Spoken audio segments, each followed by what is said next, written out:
Hi guys, welcome to Bini's kitchen. ഇവിടെ ഇവിടെ ഞാൻ 2 കപ്പ് മൈദ എടുത്തിട്ടുണ്ട്. ഇനി അതിനകത്ത് ഞാൻ ഒരു പിഞ്ച് സോൾട്ട് ആഡ് ചെയ്യുന്നുണ്ട്. പിന്നെ ഇതിനകത്ത് ഒരു 1/4 സ്പൂണ് ബേക്കിംഗ് പൗഡർ ആഡ് ചെയ്യുന്നുണ്ട്. ഇതിനകത്ത് ഞാൻ 1 സ്പൂൺ എണ്ണ ഒഴിച്ചിട്ടുണ്ട്. എന്നിട്ട് ഇത് നല്ലപോലെ ഇതുപോലൊന്ന് മിക്സ് ചെയ്യാമേ. എന്നിട്ട് അതിനകത്ത് കുറേശ്ശെ വെള്ളം ഒഴിച്ച് മൈദപ്പൊടി കുഴയ്ക്കണം. അങ്ങനെ ഞാൻ മാവ് ഈ പരുവത്തിൽ കുഴച്ച് വെച്ച് ഇനി ഇതൊരു 10 മിനിറ്റ് റെസ്റ്റ് ചെയ്യാൻ വെക്കാമേ.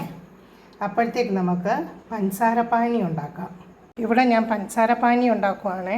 അതിനു വേണ്ടി 1.5 കപ്പ് പഞ്ചസാരയ്ക്ക് 1 കപ്പ് വെള്ളമേ ചേർത്തിട്ടുള്ളൂ. ഒരു 4-5 ഏലക്ക ചേർത്തിട്ടുണ്ട്.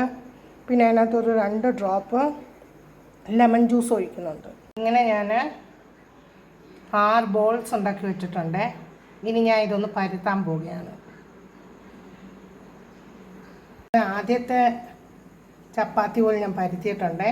ഇനി അടുത്ത് അതിനെ മുകളിലോട്ട് വെക്കുക.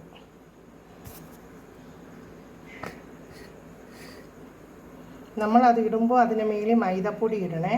മൈദപ്പൊടി എണ്ണയും കൂടി ചേർത്ത് ഇടണം. പച്ച 3 ലെയർ ഞാനിങ്ങനെ ഒന്ന് റോൾ ചെയ്തു.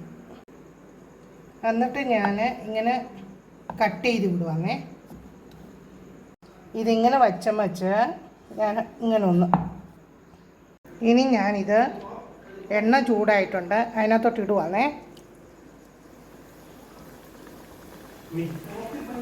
ഇവിടെ ഞാൻ എണ്ണയ്ക്കകത്ത് വറുത്തെടുത്തിട്ടുണ്ട്. ഇനി ഞാനിത് പഞ്ചസാര പാനിക്കകത്തോട്ട് ചേർക്കുവാണേ.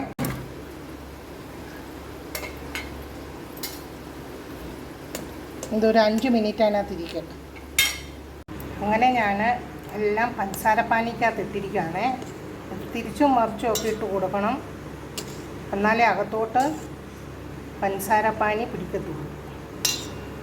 അങ്ങനെ നമ്മുടെ സ്വീറ്റ് മടക്ക് റെഡി ആയിട്ടുണ്ട്. അടിപൊളിയാണ്. നിങ്ങൾക്കും ഇത് ട്രൈ ചെയ്ത് നോക്കാം. Thanks for watching my video. Please like, share and subscribe my channel. Thank you.